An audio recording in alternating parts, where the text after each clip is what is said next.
ரெடியா இருந்தாங்க பாமக, உள்ள நாங்க வரலாம். 4 எம்எல்ஏ ரெடியா இருந்தாங்க.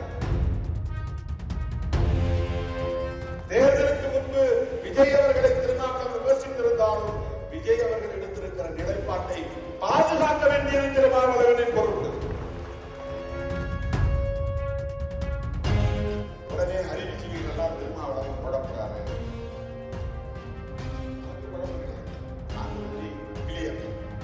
நாங்கள் உயர்த்தி பிடிக்கிற அம்பேத்கரை உயர்த்தி பிடிக்கிறார் விஜய். நாங்கள் உயர்த்தி பிடிக்கிற பெரியாரை உயர்த்தி பிடிக்கிறார் விஜய். நாங்கள் பேசுகிற சமூக நீதி அரசியலை நாங்களும் பேசுகிறோம் என்று உரத்து சொல்லுகிறார். என்ன முரண்பாடு இருக்கிறது? இன்னும் நாங்கள் கூட்டணி பேச்சுவார்த்தை தொடங்கவில்லை. மீண்டும் சொல்லுகிறேன், இது குழப்பம் இல்லை, இதுதான் அரசியல் நுட்பம். இந்த அரசியல் நுட்பத்தை புரிந்து கொள்ளாதவன் தான் திருமாவளவன் குழம்புகிறான் என்கிறான். அவன் குழம்பி போய், நான் குழம்பவில்லை. ஒரு நெருக்கடியில் இருந்தது, ஆட்சி அமைக்க முடியாத ஒரு இக்கட்டு இருந்தது.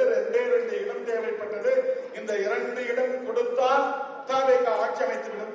இந்த 2 இடம் கொடுக்க முடியவில்லை என்றால் அது வேறு நிலைப்பாட்டை எடுக்க வேண்டியது. என்ன நிலைப்பாட்டை எடுக்க வேண்டி வரும்? ஒன்னு அதிமுகவை உடைக்கணும், இல்லைன்னா அதிமுக ஆதரவை அவங்க பெறணும், இல்லைன்னா தேசிய ஜனநாயக கூட்டணியில் இருக்கிற பாமக ஆதரவை அவங்க பெறணும். இந்த நிலை வேண்டாம் என்று உறுதியாக அவர்கள் எடுத்ததால் திமுக கூட்டணியில் இருக்கிற மதசார்பற்ற சக்திகளாக இருக்கிற காங்கிரஸ், இடதுசாரிகள், விசிக, ஐஎம்எல் ஆதரவு வேண்டும் என்று வெளிப்படையாக அவர் கடிதம் எழுதுகிறார். ஊடகங்களுக்கு அது அனுப்பப்பட்டது. திருமாவளவன் தரவில்லை என்றால் ஆட்சி அமைக்க முடியாமல் போய்விடுவது இல்லை. ரெடியா இருந்தாங்க பாமக, உள்ள நாங்க வரலாம். 4 எம்எல்ஏ ரெடியா இருந்தாங்க. அப்படி ஒரு நிலைப்பாட்டை எடுக்க வேண்டாம் என்று கொள்கை அடிப்படையிலே தாவேக்காரை நினைத்ததால் அதை அவர்கள் தவிர்த்தார்கள். அதுதான் அரசு. தேசிய ஜனநாயக கூட்டணியில் இருந்து ஒருவரின் ஆதரவு நமக்கு தேவையில்லை. மதசார்பற்ற சக்திகளாக இருக்கிற இவர்களின் ஆதரவு நமக்கு தேவை. தேர்தலுக்கு முன்பு திருமாவளவன் விமர்சித்திருந்தாலும் இப்போது மதசார்பின்மையை காப்பதற்காக திருமாவளவன் தேவை. அதுதான் தாவேக நிலைப்பாடு. தேர்தலுக்கு முன்பு விஜய் அவர்களை திருமாவளவன் விமர்சித்திருந்தாலும் விஜய் அவர்கள் எடுத்திருக்கிற நிலைப்பாட்டை பாதுகாக்க வேண்டியது திருமாவளவனின் பொறுப்பு. அவர் குறித்து ஒரு முடிவை எடுத்திருக்கிறார். தேசிய ஜனநாயக கூட்டணியின் ஆதரவு எனக்கு தேவையில்லை.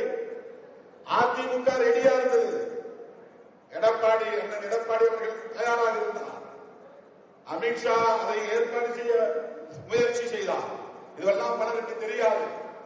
கொஞ்சம் இவர்கள் விலகி, அதாவது தேசிய ஜனநாயக முன்னணியோடு போக வேண்டும் என்று எண்ணி இருந்தால் ஒரே நாள் அது முடிவாகும். ஒரே நாள் 4ஆம் தேதியே முடிவாகும். ஆனால் ஒரு துணிச்சலான முடிவு, தேசிய ஜனநாயக முன்னணியின் ஆதரவு தேவையில்லை என்ற முடிவு. அந்த இடத்தில் தான் இந்த 2 இடங்களுக்கான முக்கியத்துவம் உருவாகிறது. அப்போது ஆட்சி அமைக்க ஆதரவை நல்கிறது. இனி எங்களை எல்லாம் வைத்து ஒரு கூட்டணியை அமைப்பதற்கு திரு விஜய் அவர்கள் விரும்புகிறாரா? அப்படி விரும்பினால் அவர் அழைத்து பேசுவாரா என்ற ஒரு கேள்வி இருக்கிறது. அதனால்தான் சொன்னேன், அமைச்சரவையிலிருந்து நாங்கள் வெளியேறி இருக்கிறோம். வெளியேறவும் முடியும். ஆனால் இன்றைக்கு ஆதரவை நல்கி இருக்கிறோம் என்று சொன்னேன். உடனே அறிவிச்சுவீர்கள் எல்லாம் திருமாவளவன் குழப்பறாரு. நமக்கு குழப்பம் கிடையாது. நாங்கள் very clear. Just we extended our support to form the government. அவ்வளவுதான். அரசு அமைப்பதற்காக, ஏன்னா அவங்க எங்களோட பேசல, நாங்க அவங்களோட பேசல. தோழர்களே, இந்த விளக்கத்தை எல்லாம் நான் யாருக்கோ சொல்லுகிறேன் என்று எண்ண வேண்டாம். என் உயிரின் உயிரான விடுதலை சிறுத்தைகளே, நீங்கள் தெளிவு பெற வேண்டும். ஏன்னா கண்டனம் சோசியல் மீடியாவில் எழுத நீங்களும் படிச்சுட்டு உங்களுக்கு ஒரு குழப்பம் வந்துடக்கூடாது. ஏன்னா அவங்க குழப்பம் தான் இன்னைக்கு முயற்சிக்கிறாங்க. அதாவது திமுக எவ்வளவு இடங்களை இழந்திருக்கிறது, அதிமுக எவ்வளவு வாக்கு சதவீதத்தை பறிகொடுத்திருக்கிறது, பாஜக எவ்வளவு 9% வாக்குகளை பறிகொடுத்திருக்கிறது, நாம் தமிழர் 4% வாக்குகளை 50% 50% அவங்க வாங்கின வாக்குல இருந்து அவங்க பறிகொடுத்திருக்கிறாங்க. இதையெல்லாம் பேசாமல் விடுதலை சிறுத்தைகள் ஒண்ணுமில்லை. ஏன்னா எப்படி இங்கே அரசியல் நடந்தாலும் சிறுத்தைகள் மையமாக இருக்கிறார்கள், ஒரு சென்ட்ரிக்கல் போர்ஸாக இருக்கிறார்கள், சென்ட்ரிக் போர்ஸ், ஒரு மைய சக்தியாக இருக்கிறார்கள். எனவே சிறுத்தைகளை பலவீனப்படுத்த வேண்டும் என்று கங்கணம் கட்டிக் கொண்டு செயல்படுகிறார்கள். அதற்கு சிறுத்தைகள் இடம் கொடுப்போமா?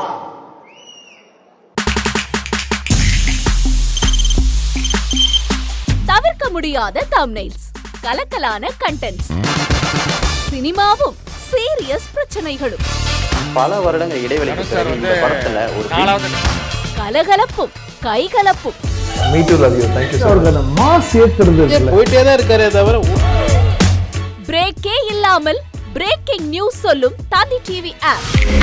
இன்ஸ்டா தலைமுறை வரை இறங்கி அடிக்கும் தந்தி டிவியின் டிஜிட்டல் எக்ஸ்க்ளூசிவ். அது தண்ணிக்குள்ள போகும்போது ஹேங் ஆயிடுச்சு. உங்களுக்கு விஜய் சார் எந்த அளவுக்கு ரொம்ப பிடிக்கும்? Of course, Malayalis are huge Vijay sir fans. ரெண்டு பேருமே ரொம்ப பிடிக்கும் எனக்கு.